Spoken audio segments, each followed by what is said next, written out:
Oh, okay. It's not as weird as you think.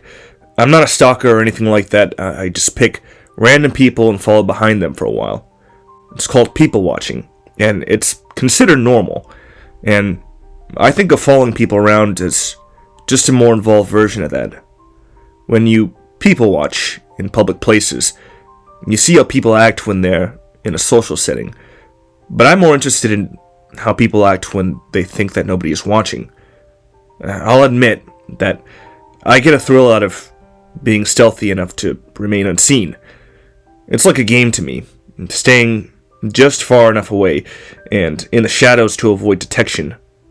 Usually, though, people do realize that they're being followed.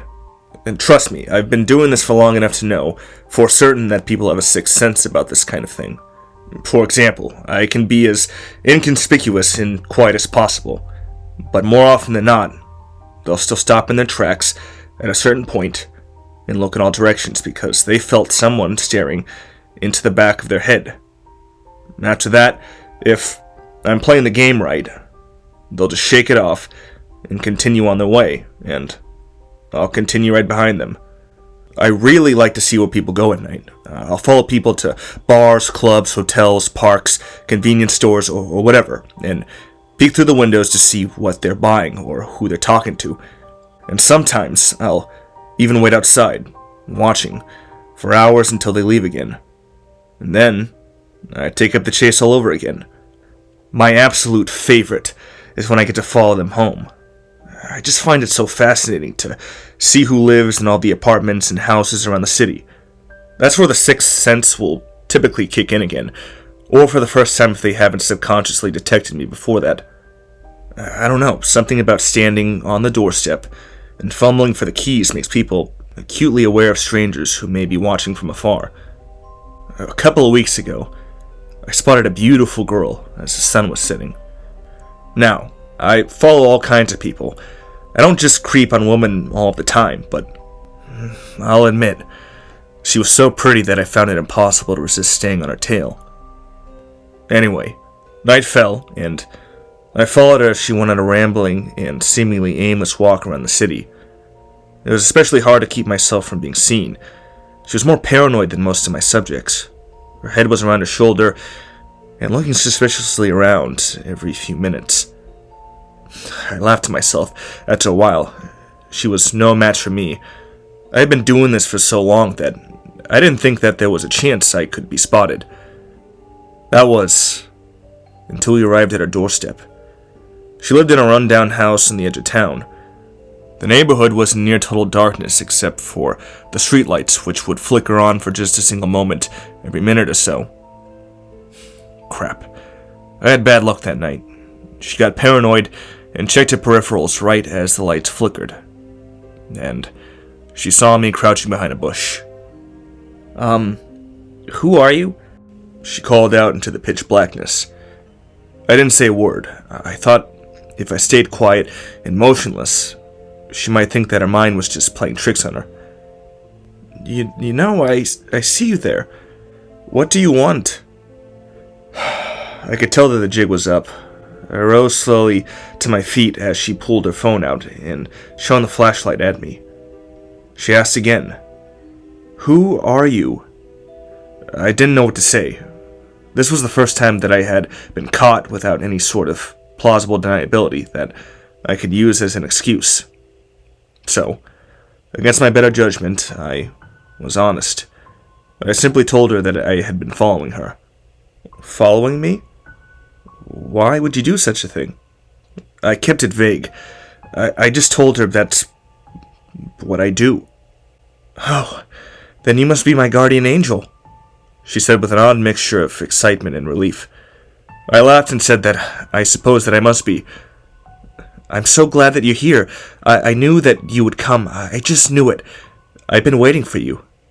Her response was strange, and it kind of made me uneasy. I asked her if she had seen me following her earlier that night, because I figured that that's what she must have been referring to. No, but I saw him, she said quietly. The devil. The devil? I asked her who this devil was. You don't see him? He's been following me for weeks, and he keeps getting a little closer each time. I hoped and prayed that my guardian angel would come and save me. If the devil's following me, then the angel who watches over me must be following too. That's when my sixth sense kicked in. The hairs on my neck stood up straight. I didn't hear a sound, I didn't catch anything out of the corner of my eye, but somehow I knew that there was something behind me. Suddenly, the street was unnaturally quiet, as if the air around us had frozen in place, and I heard the breath get caught in the pretty girl's throat. I turned and looked. What I saw only for a second. The streetlights blinked on for a single moment, and I saw the devil that had followed us both.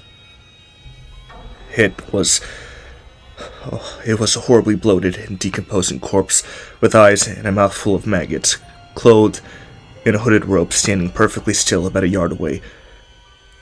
The light went back out. A gust of wind as cold as death itself blew across my face, and the stench of 1,000 open graves filled my nostrils. The girl behind me screamed so loudly that I thought my eardrums would burst. I ran. I couldn't save her. I didn't even try. I wasn't her guardian angel. I was just a coward, but what could I have done against whatever that thing was? I never saw it move, but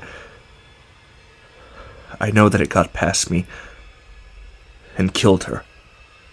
As I made my escape, her screams seemed to only get louder until they suddenly stopped completely. There was never any report about what happened in the media. I came back to that neighborhood a week later and asked some of her neighbors about what happened to her. They told me she just up and disappeared one day. Nobody was ever found. She had just vanished. I tried to get back into my hobby. I started following people around again, but something felt wrong. I kept getting the feeling that I was the one who was actually being stalked. That hooded corpse started appearing in the corner of my eye, but by the time I could turn my head to look, it would be gone. It's better at hiding than I ever was. Eventually, I stopped trying to follow people, and I quit going out at night entirely. When I look out of my windows after dark, I'll see it standing there in the street. As soon as I blink, I lose it. I don't know how much longer I have. Maybe it was just my mind playing tricks on me, but I could swear that I saw it in the reflection of my bathroom mirror last night.